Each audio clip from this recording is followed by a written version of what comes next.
Why, hello, everyone, and welcome back to The Anime Club. I'm Nick Knack. With me is the great Lord Vorn. Hi, everybody. And Seki. Hi. We watched, so this week was my rando pick, one of mine. And we watched AQ Shonen, Eternal Boys. Episodes 1 to 24. Yep, we sure did. Yeah. So this came out over the last two seasons, essentially. It was a two-core release. Yeah. So it came out over the last two seasons. It's got 2 OPs and 2 EDs. I felt there was even more than that, but I can't tell anymore at this point. There might have been a special OP during one of the season finales. I think where you're getting confused is that on episode 14, the ED was used as the OP and the OP was used as the ED. And then it was switched back the next episode, and that was when we got the new OP and ED. So it would have looked like 3 different OPs, Possibly, technically. but also it might have been different art as well. Yeah, it's second season. We got a whole new opening. No, like during the first 12, like there's some different art on some as well. By the way, if you didn't catch on, guys, this series is a series of about half-length episodes. They're about 13 minutes. Yeah. Think how the SpongeBob episodes technically break down. Yeah. So these are about 13 minutes. So the anime was done by Leiden Films, with the music by Yukari Hashimoto. Leiden Films has done some stuff over the years. They've only been active for a few years, but they did the 2015 Heroic Legend of Arslan. They did Yamada-kun and the Seven Witches. They did Kanojo to Kanojo no Neko, which I don't think Nick Knack has watched. Nope. They did the 2016 Berserk, more Heroic Legend of Arslan. Just checking to see if there's anything interesting. After School Dice Club, which I've seen. Cells at Work Code Black. Oh, that cute this. Oh, they're doing Tokyo Revengers as well. There's Eternal Boys, more Tokyo Revengers, and they're making an anime coming out in quarter 2023 about Atelier Ryza, Ever Darkness and the Secret Hideout. It's going to be adaptation of the video game. That was announced very recently at time of recording this. They're also the studio doing the Rurouni Kenshin remake later this year, and Goblin Slayer Season 2. That was... Actually, no, that's been a known factor for a while. That they So some pretty big names coming out of this studio, both kind of in the lead up to now and coming in the future. And, so music, I said it was Yukari Hashimoto. Yukari Hashimoto has worked on Toradora, Golden Time, Mr. Osomatsu, March Comes In Like a Lion, Komi Can't Communicate, and a few other shows. Kind of, composing either tracks or the whole soundtrack and stuff like that. So definitely not a slouch on either side. I suppose, so we'll start with ratings. Yeah. Although technically I started with technicalities in the back end, but we'll go back to ratings. I guess I'll go first because so I actually had not seen this before we watched it. I did know about it. It was on my to watch list like 2 seasons ago when it first started coming out, and I didn't watch it at the time. Which I actually did not know they were 13-minute episodes until I checked till you mentioned it to me. I thought they were regular episode length. I liked this. I liked it a lot. I think I liked a lot of the stuff that happens. I liked the characters, and I overall just really enjoyed the show. Like, I thought it was really fun to watch, and, For me, I actually kind of had the same experience you. I did like it. Would I watch it again? Probably not. Idols are just not my kind of thing. I'd need some time to. I don't typically watch idol shows either. If I wanted to watch this again, I'd need to wait a while for it to kind of fall out of my mind a little bit. I'll be the odd one out here. I really didn't like this one. It was like... It never felt like it tried to go beyond its premise much. It started... Like, the premise of it all is that it's an idol show, but middle-aged men. And for the most part, it just stays... An idol show about middle-aged men. Yeah, and I'm not gonna lie, I found that shit to be fucking boring outside of like one arc of episodes. It felt like it brought nothing new, and just every time they had a conversation, I felt like I was watching another show, or I just like could turn my brain off and autofill it. I mean, I don't know. That's a hard meh, almost leaning to a shit for me, but it's. I'm gonna give it a meh. I mean, I'm gonna be honest. I don't exactly read anime synopsis and then go, oh, you know, it would be great for this to be totally different than what the synopsis says it is. It does what it said it was gonna do. It is what it said it was gonna be. That's not a problem for me. Okay, it's hard to elaborate on this without having actually discussed, because the one arc I did like does do what I like to see more out of idol shows. Okay, well then we can get into it when we get to story, because it's obviously a story issue you're having. Not necessarily an animation. Mm-hmm. Which, speaking of, the animation's great. I liked it. Yeah, the opening and ending animation I say are the best. Otherwise, it's pretty box standard, I feel. Yeah. I mean, I thought that they did well with the dancing scenes, you know? Any of the kind of choreographed scenes were pretty good. I don't think they did CG dancing scenes, let you know. Compared to other things I've seen, that's actually a plus. Yeah, it looked pretty good for what it is. I mean, a series of 13-minute episodes. Obviously, this was not like... It reminded me a lot of the Fudanshi Koko Seikatsu from season 1.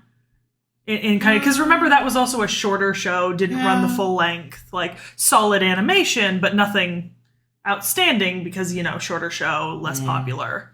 I did like, so we have 2 openings and 2 EDs, because second season we get a new opening, new ED.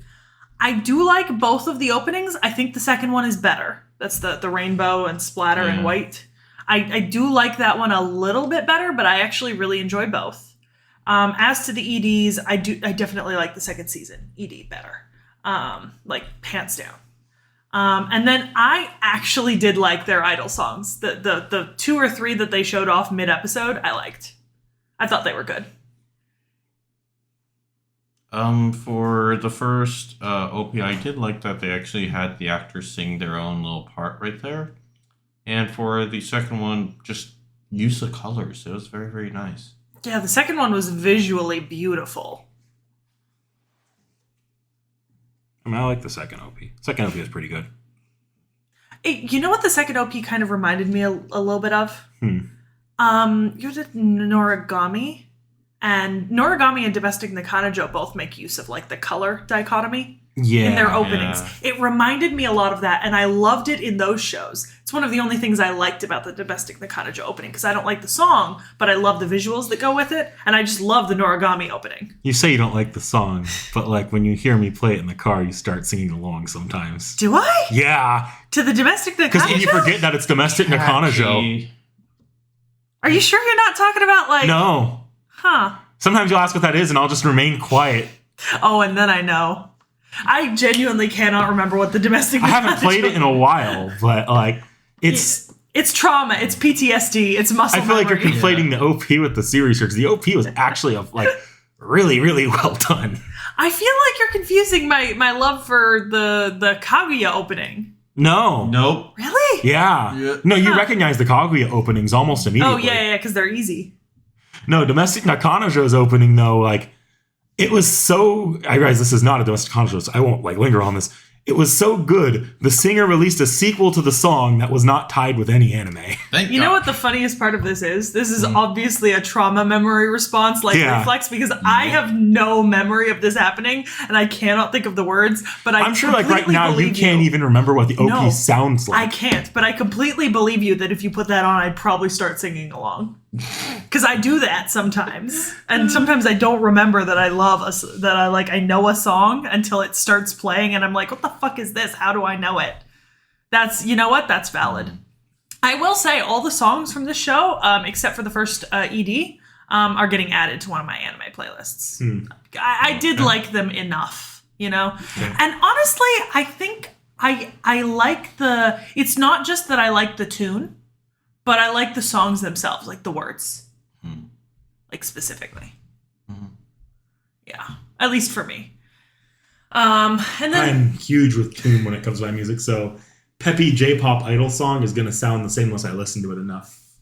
I care more about the lyrics most of the time than I do about the actual tune of the song. Although there are certain things I just don't listen to no matter how good the lyrics are. So that's, I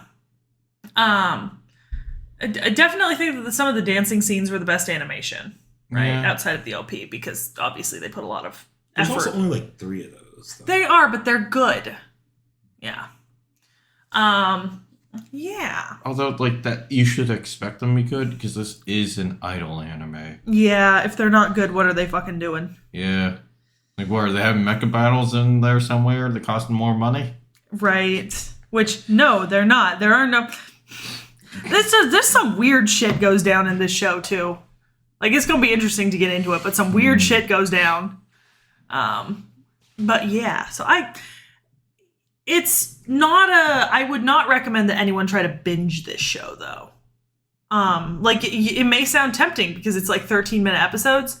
No. Don't try to watch it all at once. Speaking as someone who didn't care for it, I don't know if I agree. I binged it. So, don't binge it, in my opinion. I didn't binge it, but I did watch, like, the entire second season all at once, kind of. With the exception of the last 4 episodes, which I watched last night. But I did watch, like, 8 episodes all in one night, like, a couple days ago. And it was... I think it was just a little bit much all at once. If you're having a stressful day, binge it. If you're not, don't. Yeah, you got to be in the right mindset to binge this, because it's not some like overly dramatic like masterpiece of like messaging and it's not like you're watching like Madoka and you get sucked in and you want to keep watching because of like the plot and the details, and you're just kind of watching it like, oh my god, what the fuck is happening next? Like, oh god, what just happened to her? No, you're not. This is I don't think this technically classifies as an T.H.E, but no, it's an idol show. Yeah, but it toes the line in tone. Yeah, like kinda. it very much toes the line, in my opinion. I'm putting myself in the mind of someone that would watch the show for its intended purpose, which is at the end of the day, like most idol shows, it's going to be a feel-good show. Mm-hmm. I don't know that it necessarily works as one for one. I think you at least need to watch like a handful of episodes together to get that effect, because it's not like each episode is its own. No, but you could watch 2 or 3 at once easily. Yeah. I wouldn't say go watch 8 or 12 at once. You know what I mean? I think it's like SpongeBob. It's perfectly fine to watch a couple shorter episodes, but like I wouldn't want to watch SpongeBob for like 4 hours. You know? Like, but I'm perfectly okay watching like 4 episodes of SpongeBob, which would be like 4 episodes of this. Thank you. Because I think I just like figured out like where I'm separating this from something like SpongeBob, because you brought that up. It's with this, you want to watch it sequentially. SpongeBob, if it comes on randomly on TV, it doesn't matter what episode you're on. No, here you do have to watch it sequentially. Yeah, and I do feel like the characterization, there is characterization here for the characters that you, not that you need to track, but like you kind of need to be emotionally on that ride with them to really grab onto any of their arcs, I think.